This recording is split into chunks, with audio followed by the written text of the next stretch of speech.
प्रधानमंत्री को नूतन प्रयास सांसद खेल इंडिया अंतर्गत सांसद खेल महोत्सव माध्यम ग्रामांचल और सहरांचल क्रीड़ा प्रतिभा संपन्न युवक युवती मानक लोकलोचन को आनी से दक्षता वृद्धि लक्ष्य रखाई स्थले आज डाबुगाँ यार शुभारंभ हो जाइए।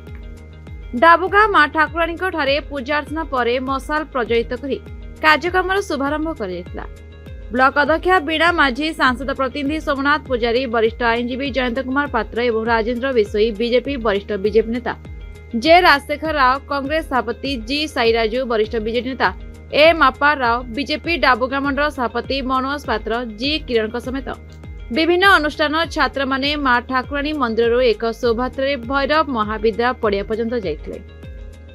बीएसएस और जतीन पाणीघाई, जीपीओ पद्मनाभ भाला, डब्ल्यूओ आदित्यनारायण रथ और डाबुगाँ ब्लॉक कर्मचारी समूह आयोजन तदारख करते। कार्यक्रम अंतर्गत 2 दिन व्यापी विभिन्न क्रीड़ा प्रतियोगिता आयोजित होगा सूचना रही। Nabarangpur Jharigaon Sabyasachi Bharatia report, Narad news Odia.